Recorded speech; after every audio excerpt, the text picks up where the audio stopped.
In 1975, 8-year-old Gretchen Harrington mysteriously disappeared on her way to church in Broomall, Pennsylvania. Gretchen, wearing a blue and white striped shirt, blue shorts, and sneakers, left home alone at 9:20 a.m.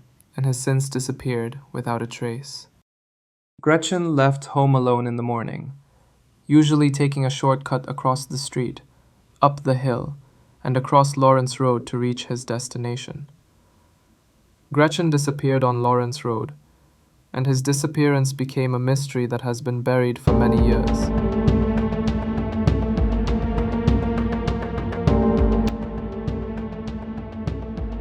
Gretchen was born in Broomall, Pennsylvania. She was a lively and cheerful girl who loved reading, playing with her friends, and had a close relationship with her family. She was the apple of her parents' eye. For the past week, she has been going to church every day for the summer church service.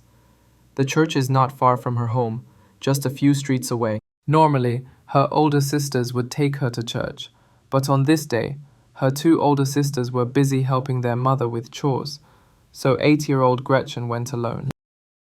On Friday, August 15th, Gretchen said goodbye to her family and went to the church alone. The church was not far away. She crossed 2 streets, climbed a hill, and then crossed Lawrence Road to reach the church. The event will include a prayer service led by Pastor Zanstra, Bible readings, and other activities. After the event, the pastor will escort them to a second church to continue the summer Bible activities, which will be held in both churches. The 2 churches were not far apart, 700 meters apart on the same street.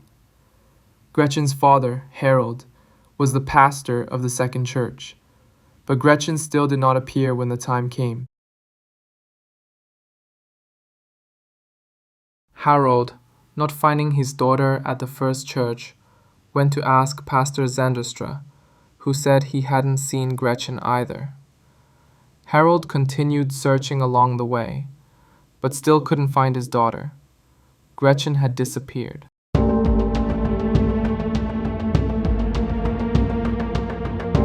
At 11:23 a.m., Harold called the police. She had been missing for 2 hours. The police immediately mobilized a large number of officers to conduct a search. Within a few hours, 300 residents from the entire town participated in the search. Some people saw Gretchen climbing the hillside at 9:25 a.m. that day, and several witnesses saw a little girl walking alone on the road before 10 a.m. The next day, 400 residents participated in the search, which covered an area of more than 13 square kilometers, but they still could not find her. The police dogs started tracking Gretchen's house, but the trail went cold on the hillside of Lawrence Road. One possibility was that she was hit while crossing the road, and the driver, out of fear, fled with her injured. However, an investigation revealed no signs of braking or collision on the road, making this scenario unlikely. As time went on, police distributed flyers with Gretchen's photo door-to-door, set up a 24-hour hotline, and appealed to the public for clues. But 2 weeks passed without any progress. They expanded their search area. A truck driver stated that on the day Gretchen disappeared, he was driving on Lawrence Road. Halfway up the hill leading to the church, he saw a girl resembling Gretchen walking towards a green pickup truck parked on the side of the road. The truck driver recalled that there was a man in the driver's seat, and the vehicle appeared dilapidated, with some damage to the body and a missing tailgate. Despite the investigators' best efforts, they were unable to find the vehicle or the driver. By the end of September, the police 24-hour hotline was no longer receiving leads, and several potential suspects had no evidence to link them to Gretchen's disappearance. 2 months later, a sailor from the Philadelphia Naval Shipyard discovered human remains while jogging in Ridley Creek State Park, Delaware County, and immediately called the police. Police responded to the scene and, after some digging, discovered a decomposing human skeleton. Based on the skeletal structure and clothing found at the scene, and through comparison of tooth marks, the victim's identity was confirmed. She was 8-year-old Gretchen, who had been missing for 2 months.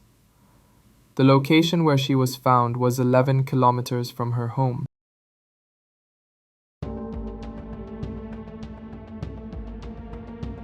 The forensic report indicated that the victim suffered a fractured skull and died from severe head trauma.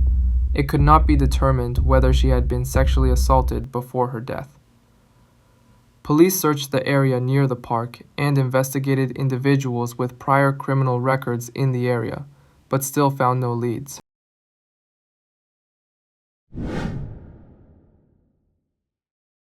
Eight years after the crime, police received an anonymous letter claiming to have information, reigniting public interest in the case.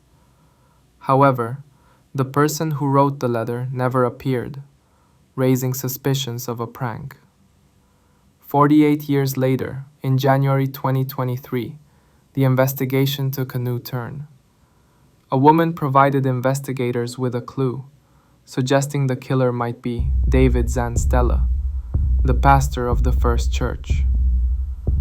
The woman showed police her diary from 1975, suspecting Zanstella was the kidnapper.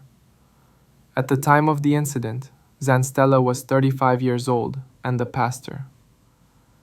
In July 2023, the court announced the arrest of the now 83-year-old Pastor Zanstella on suspicion of murder. He confessed to killing 8-year-old Gretchen and is currently in custody awaiting trial, denied bail. In January 2025, the 84-year-old Zanstella appeared in court.